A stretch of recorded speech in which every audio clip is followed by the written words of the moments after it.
पूरा समझ। गुरु गोविंद सिंह की जो मतलब उन्होंने कुर्बानियां दी उसके बारे में। हाँ, गुरु गोविंद सिंह जी 10वें और अंतिम गुरु हैं सिखों के। सच बात तो ये है कि हम हिंदू लोग अभी इस दुनिया में हैं, जीवित हैं, उसके पीछे इन सिख गुरुओं का बहुत बड़ा योगदान रहा है, बहुत बड़ा त्याग रहा है ना। तो गुरु गोविंद सिंह जी के पिताजी थे गुरु तेग बहादुर सिंह जी। तो उन्होंने भी अपना जीवन बलिदान किया। वो कश्मीरी पंडितों को बोला जा रहा था अपना धर्म परिवर्तन करो, तो औरंगजेब का उस समय शासन था। औरंगजेब ने जो कश्मीरी पंडित हैं उन लोगों को बोला कि अगर तुम्हारे बदले में कोई दूसरा व्यक्ति आकर के तैयार हो जाए अपना बलिदान देने के लिए और बोले कि हाँ हम धर्म परिवर्तन नहीं करना चाहते, तो तुम लोगों को छोड़ देंगे। तो वो लोग फरियाद लेकर के गुरु तेग बहादुर जी के पास आए। तो उस समय गुरु गोविंद सिंह जी 9 साल या 10 साल के थे।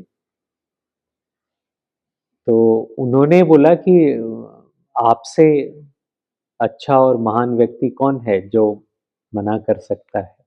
हाँ, उनकी यही औरंगजेब की ये शर्त थी कि कोई अगर ऐसा बड़ा आदमी बोले कि हम इस्लाम कबूल नहीं करना चाहते हैं और वो अपनी कुर्बानी देने के लिए तैयार हो जाए, तो हम तुम लोगों को छोड़ देंगे, तुम्हारा धर्म नहीं बदलेंगे। तो ये अपने 3 लोगों को या 4 लोगों को लेकर के जाते औरंगजेब के पास, और औरंगजेब भरे दरबार में कहता है कि या तो इस्लाम कबूल कर लो, पहला।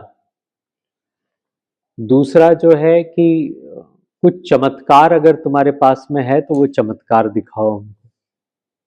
तुम किसी धर्म को मानते हो तो उसका क्या है चमत्कार, हो दिखाओ ना, और या फिर हम तुम्हें गर्दन कलम कर देंगे। तो बोले कि नहीं, हम इस्लाम कबूल नहीं करेंगे और हम ऐसे अपने धर्म का कुछ प्रदर्शन भी नहीं करेंगे, हमें अपना गर्दन कटवाना कबूल है। तो उनके सामने में ही जो उनके साथ गए थे उन 3 लोगों को बड़ी ही दर्दनाक मौत देता है। मतलब खौलते तेल के कड़ाहे में डाल करके एक को मार दिया, एक को कुछ और ऐसे करके, इस तरह से बड़ी बेभत्स मौत उनको देते हैं। लेकिन तब भी वो झुकते नहीं।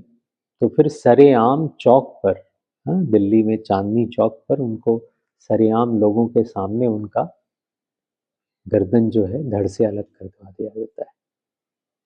अब वो कटा हुआ सिर लेकर के वापस जब गुरु गोविंद सिंह जी के पास में आता है, जो कि छोटे बच्चे थे, तो उन्होंने उसका फिर अंतिम संस्कार वगैरह किया और फिर वो 10वें गुरु बने गुरु गोविंद सिंह जी। और वो बड़े विद्वान थे, उनको कई भाषाएं आती थी, उन्होंने कई सारी रचनाएं करी हैं गुरु गोविंद सिंह जी। और युद्ध कौशल में वो बहुत कुशल थे, पारंगत थे। और उसके बाद फिर उन्होंने मतलब 10वें गुरु बनने के बाद भी उनकी पढ़ाई लिखाई जारी रही, उनके कार्य जारी रहे। फिर कई जगह पे उन्होंने करीब 14-15 युद्ध लड़े मुसलमानों से और लगभग सब में विजय प्राप्त करी। कुछ में उनके साथ धोखा भी हुआ। तो उसी में से उनके 4 बच्चे थे, तो उसमें से 2 बच्चों को औरंगजेब ने पकड़ करके दीवार में जिंदा चुनवा दिया था। तो बड़ा वो इमोशनल वो है उसमें। जो 2 बच्चे थे, उनका नाम अभी मुझे याद नहीं आ रहा, एक तो जोरावर और एक और था, है ना? हाँ हाँ, एक और कुछ था नाम, माने एक बड़ा और एक छोटा। तो जब वो दीवार चुनाने लग गए ना, तो जो छोटा था वो पहले उसका माने झकेगा, वो पहले होगा।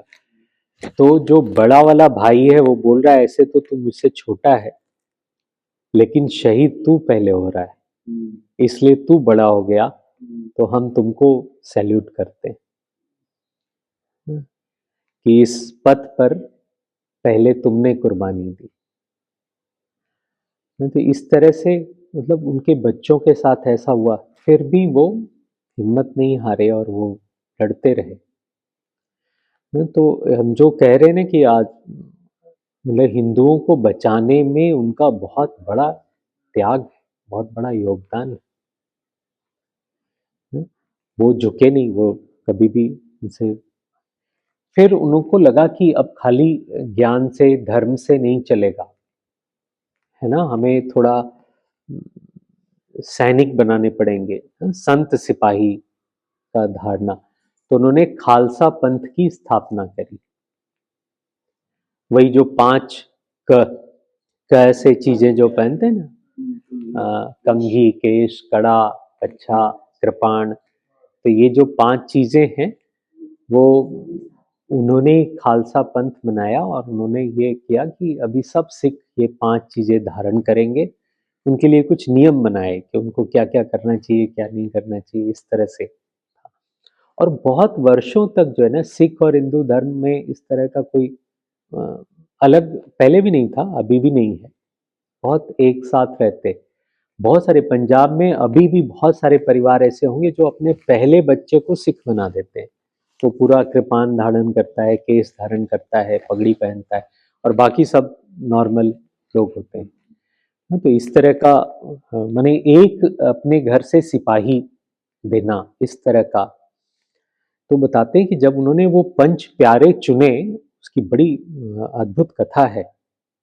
उनके साथ उनके जो अनुयायी थे वो सब सामने बैठे हुए थे, जैसे अभी आप सब लोग बैठे हुए हैं यहाँ सामने में।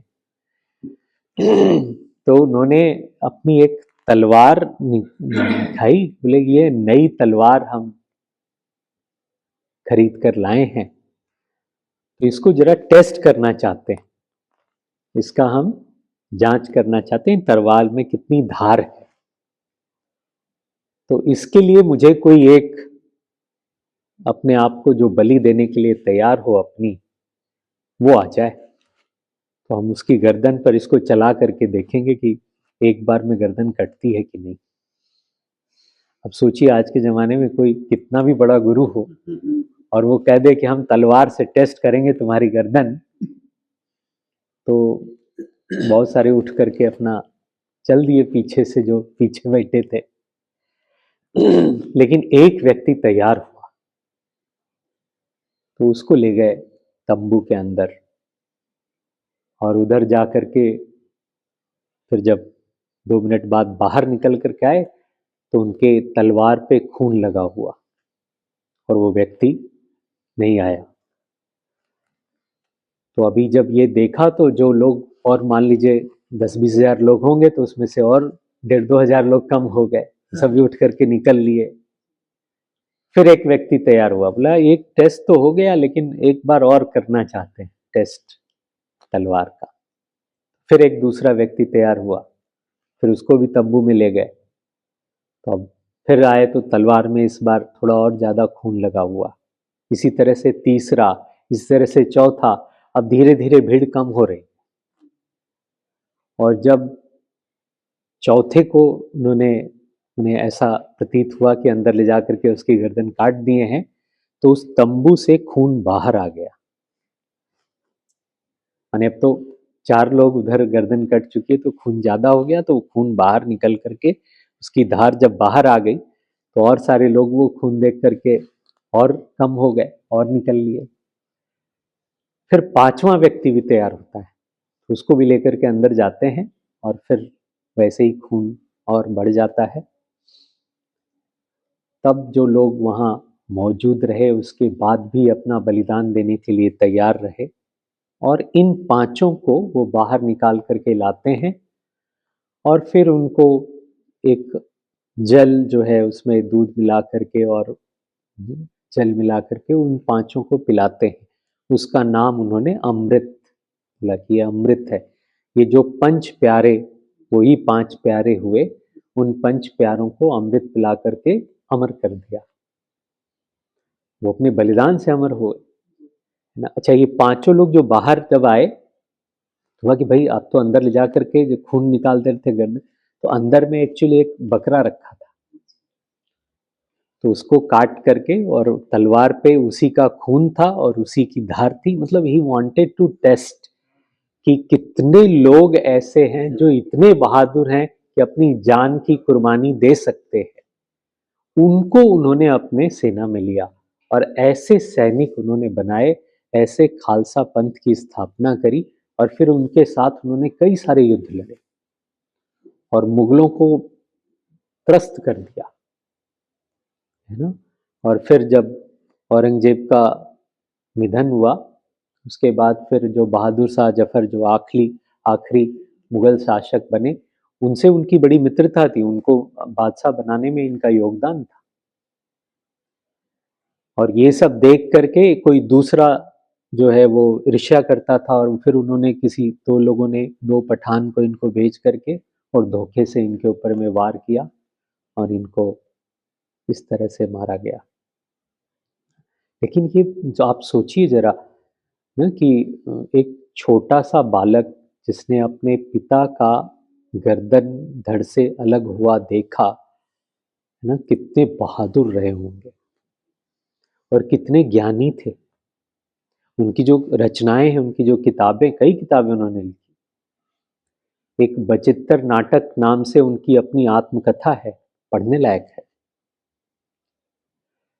तो बहुत अद्भुत ऐसे हमारे गुरु हुए हैं, ऐसे योगदान और उनका ऐसा त्याग रहा है, उस वजह से आज हम सब हैं, है ना। तो ये समय है उन सब लोगों को याद करने का, उनके त्याग को याद करने का। जो बोले सो निहाल। सत श्री अकाल। बाज लड़ावा एक गोविंद सिंह नाम कहना, एकदम सही बात है। ठीक, जय गुरुदेव।